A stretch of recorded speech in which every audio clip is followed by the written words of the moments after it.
গোৱালপাৰাৰ লক্ষীপুৰৰ কুলামুৱা গাঁৱত ৰাইজৰ উত্তাল প্ৰতিবাদ। দলং নিৰ্মাণৰ দাবীৰে সাব্যস্ত কৰে প্ৰতিবাদ। অজগৰ নদীৰ ওপৰত RCC দলং নিৰ্মাণৰ দাবী ৰাইজৰ। উল্লেখযোগ্য যে ৰাইজে গাঁঠিৰ ধন খৰচ কৰি প্ৰতি বছৰে অজগৰ নদীৰ ওপৰত বাঁহৰ দলং নিৰ্মাণ কৰি বিপদসংকুলভাৱে কৰি আহিছে যাতায়াত।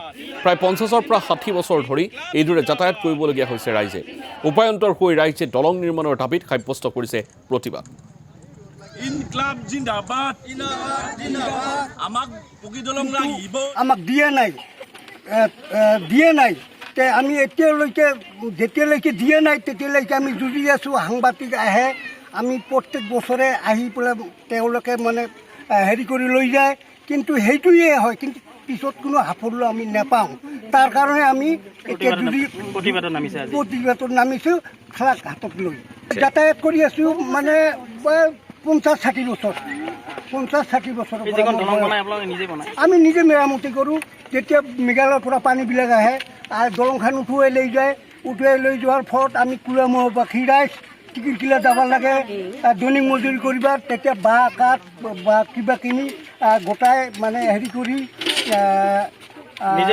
নিজে মেৰামতি কৰি যাতায়াত কৰোঁ।